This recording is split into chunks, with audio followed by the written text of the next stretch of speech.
Welcome to The Explainer. Okay, let's jump right in, because today we're unpacking a story that sounds, well, impossible. It's about a universe creator who chose to give it all up to become one of his very own creatures. So that leads us right to the heart of the mystery, doesn't it? I mean, why would the creator of 10 million worlds, just think about that number for a second, choose to be born as a helpless human baby on a planet that was, let's be honest, kind of a mess? It's a huge question, so let's start digging for some answers. All right, so here's how we're going to tackle this. First, we'll look at this impossible choice and the cosmic curriculum he had to follow. Then we'll ask, why our world? Why this supposedly darkest world? From there, we'll get into what made his human experience so unique. And finally, wrap up with what it all means for us, having him as an eternal human guide. So the first thing to get is that this wasn't just some act of humility. The source material presents this as a kind of cosmic requirement, almost like a curriculum you have to pass to graduate. To earn the absolute, undisputed right to rule his own universe, Michael of Nebadon had to first perfectly understand his people, and the only way to do that was to live as one of them. And this curriculum? It was a big one. It involved living 7 completely different lifetimes, each one as a different type of being he'd created, moving up the ladder, you could say. And the final exam, the ultimate challenge, living the life of a mortal human. Now, to really get the scale of this, you have to picture it. We're talking about a universe with 10 million inhabited worlds that he'd already created. 10 million! And our little solar system? It had 37 worlds, including ours, that were really struggling because of this spiritual rebellion. So you've got millions of worlds to choose from. Why pick one of the ones with the most problems? And this whole thing was definitely not a weekend project. Get this. Between each of these 7 lifetimes, about 150 million years passed. I mean, can you even wrap your head around that kind of patience? It's just an enormous span of time, with the whole universe basically waiting and watching. So you have to ask, what was driving all this? Well, after his 6th lifetime, when the whole universe was celebrating him, he put it really simply. He said, I am only doing the pleasure of the Paradise Sons, who love and crave to understand their creatures. It wasn't about power or glory for him. It was about love, a genuine desire to know what it felt like to be one of us. Which brings us back to that big question. Out of 10 million options, why here? Why was our world, Urantia, the one chosen for the final, most important test? Well, the answer is actually really profound. You know how a single candle can light up a completely dark room? It's kind of like that.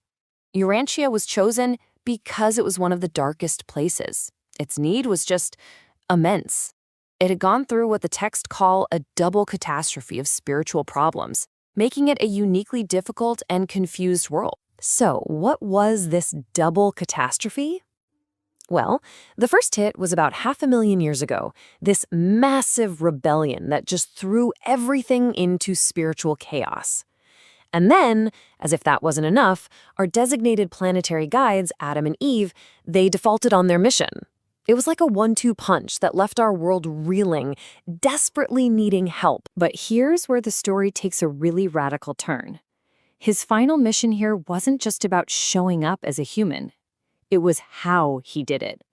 It was a completely different game plan from anything he'd done before. Okay, so check out this difference.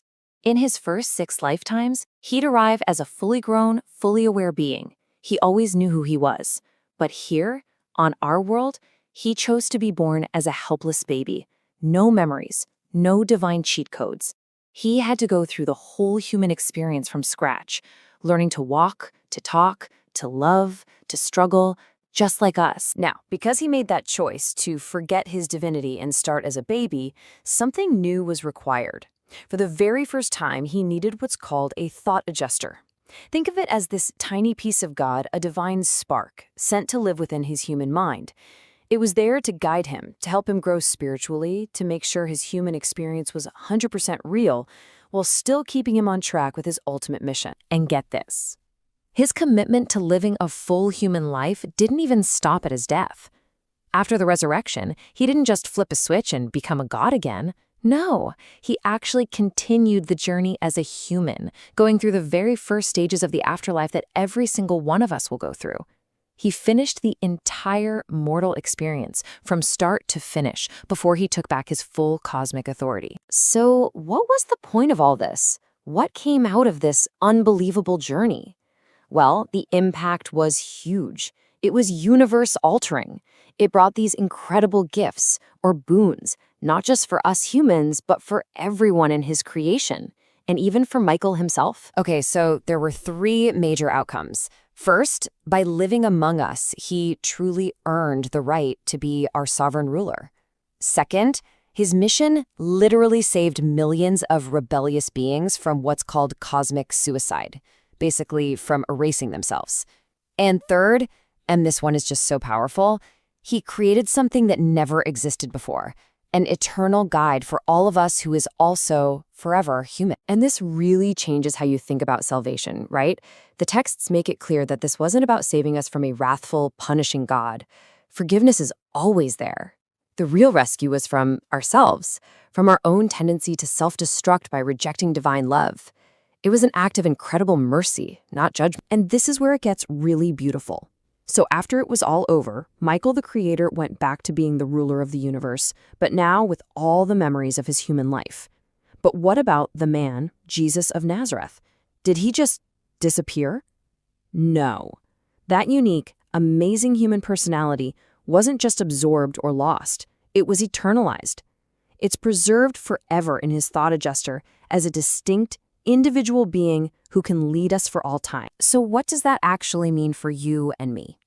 It means that the very same human Jesus who walked those dusty roads, who had a family, who worked a job, who felt joy and experienced gut-wrenching sorrow, that person is our leader forever. He doesn't just sympathize with our struggles from a distance. He understands them because he lived them. And so I'll just leave you with this to think about.